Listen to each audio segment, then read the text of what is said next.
بزرگ فرماتے ہیں ہر عضو سے، دل سے، زبان سے، جسم سے دو چیزیں چاہتا ہے۔ کتنی؟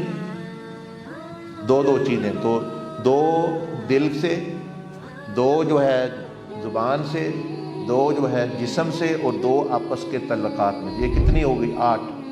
تو خالق مخلوق سے شیخ ابو بکر براق رحمۃ اللہ علیہ وہ 8 چیزیں چاہتا ہے۔ قلب سے اللہ پاک کیا؟ دل سے 2 چیزیں اللہ پاک کہ بندے کے دل میں میری عظمت، میری محبت، نبی علیہ السلام کی محبت، عظمت، اخلاص ہو۔ دوسرا، دل میں مخلوق کی بھلائی ہو، شفقت ہو، ہر ایک کا بھلا چاہنے والا، ہر ایک کی خیر سوچنے والا، ہر ایک کا بھلا چاہنے والا۔ زبان سے اللہ پاک چاہتا ہے کہ زبان سے ہم یا نفع والی بات کریں یا خاموش رہیں جس سے فائدہ ہو، یعنی ذکر کی مطلب ذکر ہے، نفع مند ہے، کسی سے ویسے باتیں کرنی، فائدے والی باتیں کریں جتنی کرنی ہے، جس سے کسی کو یعنی نفع ہو، نقصان نہ ہو۔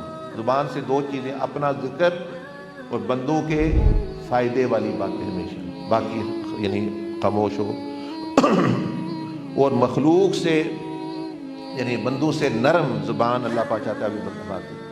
تو زبان سے ذکر ہو یا جائز کلام، اور دوسرا جب آپ مخلوق سے باتیں کریں اس کو نرم زبان استعمال کرے اور نفع والی۔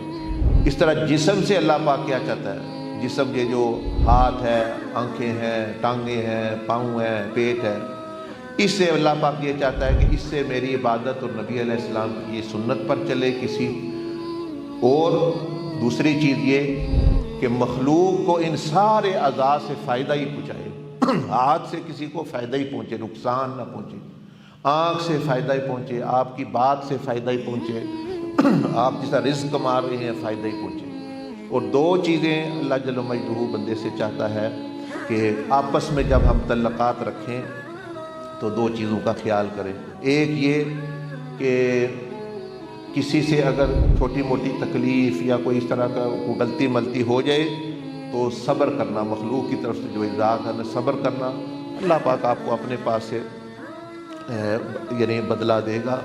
اور اپنی طرف سے، آپ کی طرف سے جو ہے وہ بھلائی پہنچے، ان کی طرف سے شر پہنچے، صبر کریں، اور آپ ان سے کوئی توقع نہ رکھیں، بھلائی کریں، خیر کریں، اور اپنا کوئی توقع نہ رکھیں۔